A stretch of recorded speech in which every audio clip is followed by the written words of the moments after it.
খাবারের অভাবের জন্য এই লোকালয়ে চলে আসে হাতির দল। যেমন মেদিনীপুর, ঝাড়গ্রাম, এরা খুবই অভিজ্ঞ।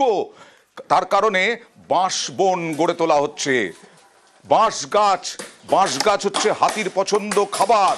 হাতির তাণ্ডব রুখতে তাই খাবার যাতে বন্ধ না হয়, তাই অভিনব উদ্যোগ বন দপ্তরের। লোকালয়ে ঢুকে তাণ্ডব চালায় ঝাড়গ্রাম, মেদিনীপুরে।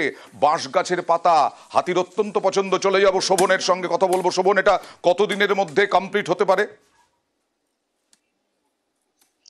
দেখো অয়নদা, যেটা জানা যাচ্ছে বন দপ্তরের তরফ থেকে এখনই বিভিন্ন রেঞ্জগুলোতে কিন্তু যে বাঁশের যে চারা, সেই চারা রোপণের কাজ কিন্তু ইতিমধ্যেই শুরু করে দিয়েছে বন দপ্তর। এবং আগামী যে বর্ষা, সেই বর্ষার আগেই কিন্তু যেটা অনুমান করা হচ্ছে, বর্ষার আগেই যেসব এলাকা দিয়ে হাতি যাতায়াত করে, অর্থাৎ জঙ্গলের যেসব রাস্তা দিয়ে হাতি যাতায়াত করে, সেই সব রাস্তাতেই কিন্তু মূলত এই বাঁশের চারা লাগানো হবে এবং বাঁশ গাছ গড়ে তোলা হবে। এবং বাঁশ বন গড়ে তোলা হলে, যেটা বন দপ্তরের তরফ থেকে জানা যাচ্ছে, যে বিভিন্ন সময় দেখা যায় যে খাদ্যের অভাবেই কিন্তু মূলত হাতি লোকালয়ে চলে আসে, বিভিন্ন ফসল নষ্ট করে থাকে। এবং সেই কারণেই কিন্তু বন দপ্তরের নিশ্চয়ই অভিনব উদ্যোগ, ভালো উদ্যোগ। কারণ হাতির খাবার বলে কথা, তাই 100 হেক্টরে প্রচুর বাঁশ গাছ লাগানো হচ্ছে। কতটা জায়গায় লাগানো যাবে? 25 হেক্টর। কি কি বাঁশ আছে? জাওয়া, ভালকি, তরল, আরো অন্যান্য প্রজাতির বাঁশ লাগানো হচ্ছে। কেন লাগানো হচ্ছে কেন? ওটা হাতি এসে দল ছুটি, হাতিগুলো গ্রামে প্রবেশ করে যাচ্ছে, তো তার জন্যে এই বাঁশ হাতির খাবার জন্যে লাগানো হচ্ছে, যাতে না গ্রামে না আসে। এটা তো শুধু চান্দ্রা নাই, আমি চান্দ্রা, লালগড় আর পিরাঘাটা তো এমনি আপনি জানে এখানে তো জঙ্গল তো একই রকম জঙ্গল আছে, তো শাল আছে, নাই তো আকাশমণি আছে। তো হাতির খাওয়ার জন্য কিছু ভিতরে এরকম গাছ লাগাতে হবে যে হাতি খাতে পারে, তাকি ও বাইরে কম আসবে। হ্যাঁ, এটা তো আমরা স্টেট ফরেস্ট ডিপার্টমেন্ট উদ্যোগ নিয়েছে। তো এটা নার্সারি চলছে, তো যখন বৃষ্টি শুরু হবে মেবি আমার নর্মাল প্লান্টেশন যেরকম বন মহোৎসব সময় হয়, তো জুলাই স্টার্টিং এ তো তার সময় লাগানো। গত পরশু জলদাপাড়া অভয়ারণ্যে মাছ ধরতে গিয়েছিলেন ঠাকুমার নাতনি। গন্ডারের হামলায় মৃত্যু হয়েছিল দুজনের। আর নজির গড়ল বন দপ্তর। 48 ঘন্টার মধ্যে তাদের পরিবারের হাতে টাকা তুলে দেওয়া হলো। সরাসরি চলে যাব প্রতিনিধি রাজকুমারের কাছে। রাজকুমার, কত টাকা তুলে দেওয়া হলো 48 ঘন্টার মধ্যে? কিভাবে সম্ভব হলো? কি বলছে পরিবার? দেখো অয়নদা, যেটা জানা যাচ্ছে, খুবই জলদাপাড়া জাতীয় উদ্যান কর্তৃপক্ষ কিন্তু এই নজির গড়ল। তার কারণ হচ্ছে যে একই পরিবারের দুজন, অর্থাৎ ঠাকুমা এবং নাতনি, দুজনের মৃত্যু হয়েছিল। বন দপ্তরের নিয়ম হয়েছে যে একজন মারা গেলে 5 লক্ষ টাকা পায়। সেক্ষেত্রে যেহেতু দুজন মারা গেছে, একই পরিবারের হলেও যেহেতু দুজন মারা গেছে, সেই দুজনের জন্য একেবারে 10 লক্ষ টাকার যে চেক, দুটো আলাদা আলাদা চেক আজকে সকালবেলায় কিন্তু তুলে দেওয়া হয়েছে। কার্যত কিন্তু একেবারে নজির এই কারণে যে 48 ঘন্টা মৃত্যুর, একেবারে 48 ঘন্টার মধ্যে সমস্ত প্রক্রিয়া, অয়নদা, এর একটা প্রক্রিয়া থাকে বন দপ্তর। ঠিকই, একটা প্রক্রিয়া থাকে, অনেক সময় লাগার কথা, সময় সাপেক্ষ, কিন্তু এটা 48 ঘন্টার মধ্যে বন দপ্তর করে দেখালো। বন দপ্তরকে আমরা স্বাগত জানাই যে বিগত সোমবারে আপেডরাবা আর তাবিতারাবা গন্ডারের হানাতে মৃত্যু হয়, তার পরিবারকে আজকে 5 লাখ টাকা চেক প্রদান করলো। 36 ঘন্টার মধ্যে এটা পরিবারকে 10 লাখ টাকা দিয়ে সহযোগিতা করলো।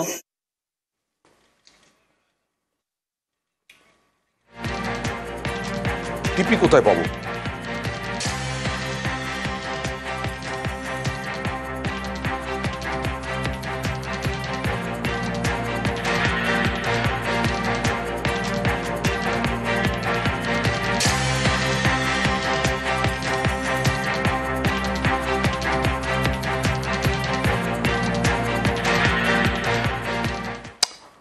আমরা খবর করি সাধারণ মানুষের সমস্যা সমাধানের জন্য। আমরা দেখিয়েছিলাম 29 এপ্রিল কোতলপুরে, বাঁকুড়ার কোতলপুরে এক্স রে মেশিন খারাপ গ্রামীণ হাসপাতালে। আমাদের খবরের জেরে সেই এক্স রে মেশিন সারাই হলো এবং এক্স রে মেশিন সারাইয়ের পরে রোগীর পরিবার, রোগীর আত্মীয়রা তারা খুশি, কারণ এই মেশিনের এই হাসপাতালের উপরে অনেক পরিবার নির্ভর করে।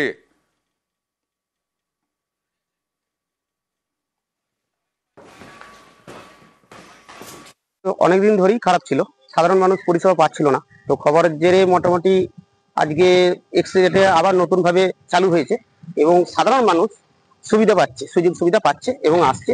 নিউজ 18 বাংলাকে আমরা সকলে মিলে ধন্যবাদ জানাই।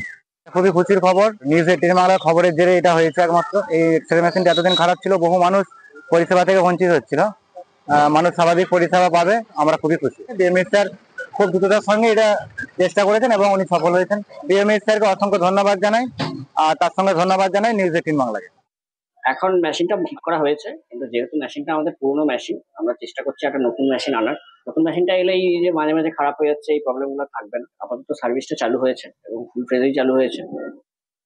একে তো আড়িয়াদহ কামারহাটি ত্রাসে আতঙ্কে এখনো ভুগছেন সাধারণ মানুষ সুশোভন সরকেল এবং জয়ন্ত সিং এ, তার উপরে সোদপুরে তৃণমূল কর্মীর বাড়িতেই দুষ্কৃতীদের হামলা, দুষ্কৃতীদের তাণ্ডব, বাড়ি ঘর ভাঙচুর করা হলো।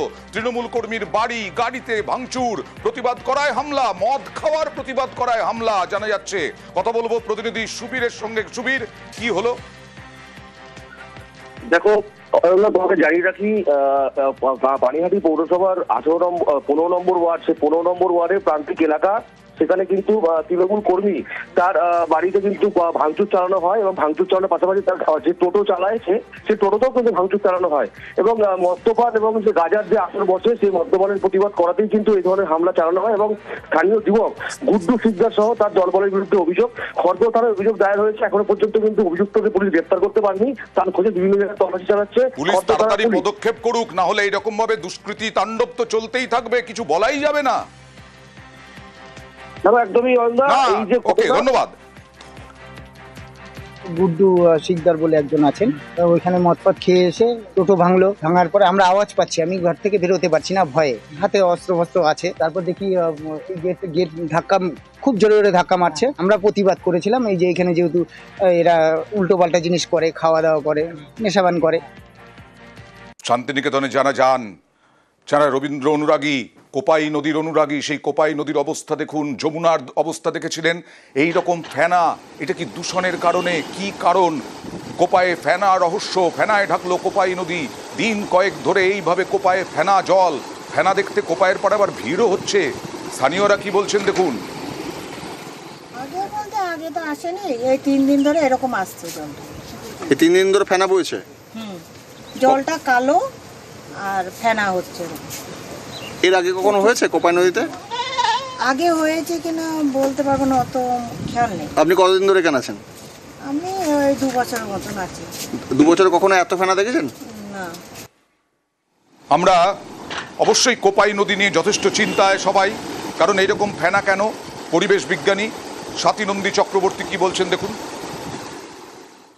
কোপাই নদীতে যে সাদা ফেনার মতো দেখা যাচ্ছে, এটা মূলত যেটা বোঝা যাচ্ছে যে আমাদের ওখানের যে কোপাই নদীটা, সেটা কিন্তু জলটা দূষিত হয়েছে এবং সেটা ধারণা করা যাচ্ছে যে ওর মধ্যে ফসফেট জাতীয় যদি কোনো বস্তু এসে পড়ে বা সেখানে যদি আরো কোনো অর্গানিক ম্যাটার্স যদি এসে মেশে, তাহলেই কিন্তু এই ধরনের ফেনার সৃষ্টি হয় এবং সেটা অবশ্যই পরীক্ষা নিরীক্ষার মাধ্যমে কিন্তু আমাদের প্রথমত সেটা বুঝতে হবে যে আসল রিজনটা কি।